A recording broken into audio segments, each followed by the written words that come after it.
Extra, extra, read all about it. Theodore Roosevelt was the second of 4 children born to wealthy Dutch and English family. His father, Theodore Roosevelt Sr., was a businessman. And speaking of business, it was a time for building businesses. But in 1893, the Depression brought down many wages, and many miners lived in poverty. To start change, a strike of soft coal fields occurred in 1897. The coal companies grew and union membership increased from 10,000 to 115,000. This gave hope for the anthracite hard coal mine workers who wanted higher wages and fair treatment. John Mitchell became president of the United Mine Workers, and he wanted to start a union in the hard coal fields of Pennsylvania.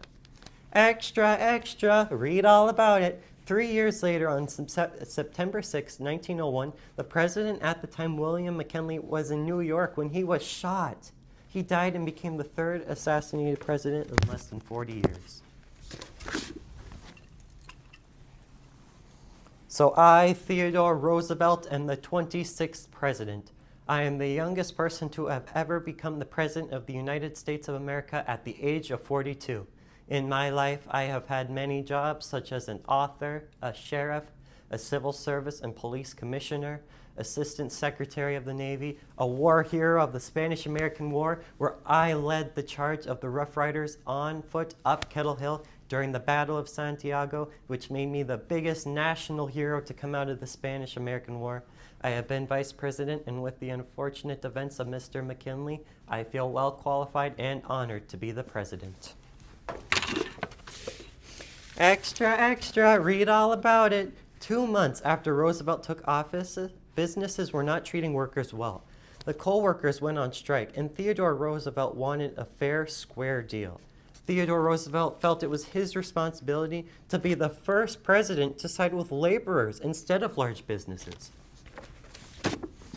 Hello, Mr. President. It is me, J.P. Morgan. America needs its coal. Let's end the strike.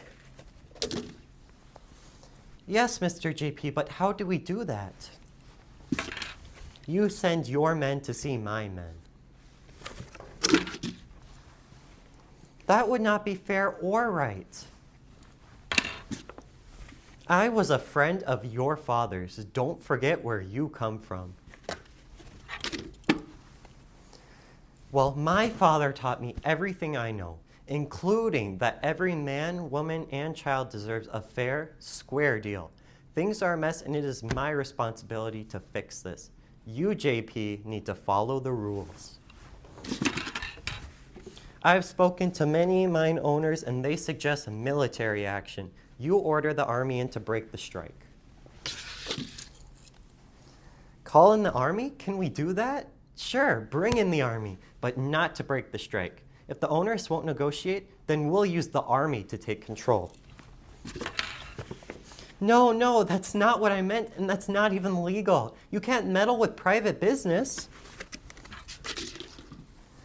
Well, the great President Abraham Lincoln would advise differently. There were times where he, let's just say, got creative to get results. Yes, but that was different. We were at war. Aha, a trivial detail. Extra, extra, read all about it. Theodore Roosevelt was the first president to side with protecting laborers instead of large businesses. Strike, strike, strike. We want a fair deal, better wages, better working conditions, down with big businesses, support the workers. We have rights. Fight, fight, fight. Extra, extra. 150,000 coal miners went on strike on May 12, 1902. The miners' strike and Theodore Roosevelt's support is a major win for workers and labor unions. Strike, strike, strike. We remain on strike now, and fall is coming. There is going to be a coal famine, and people are going to freeze. The mine owners have no right to do this. The coal industry is the biggest industry fueling the economy of America. Coal miners are getting sick, and some are getting killed. It is my responsibility to protect miners' rights and health. Bang! It is now September 1902, and the trolley crashed into my carriage. I fly 40 feet through the air. Oh, I have major serious injuries and I need surgery. I need to find an emergency solution to the coal strike. People are going to freeze. People need coal to stay warm, and we have a responsibility to end the strike. But how? Well, I know. I will organize a meeting with the leaders on each side. Theodore Roosevelt called 10 men to meet with him at the White House. Theodore Roosevelt started the meeting and had the stenographer, me, take notes. Theodore Roosevelt stated, "The nature of the catastrophe impending impelled me to use influence to bring to an end to this intolerable situation." Theodore Roosevelt then stated, "There are three main parties involved: owners, mine workers, and the public. So I am on the side of the public, so let's come to an agreement to save the country." John Mitchell then stated, "I, John Mitchell, speak as the union president. We are so happy for our union recognition. We want to work." Then Bear stated, "As the head of the mines, I know there is no help needed to get the mines running. We have 20,000 non-union workers ready to work for current pay."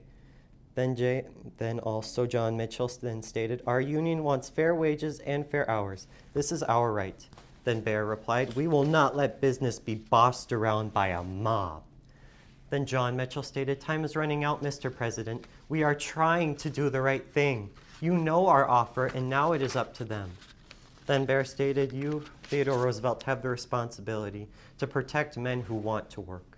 We will never bargain with the union. Never." Then Theodore Roosevelt stated, "Stop! You must work together. Be patriotic, for it is your responsibility to sacrifice for the common good. The Constitution is made for the people, not the people for the Constitution." He then stated, "I have the right to work to have the federal government secure the mines and force the workers back as federal employees." Both men then stormed out of the room.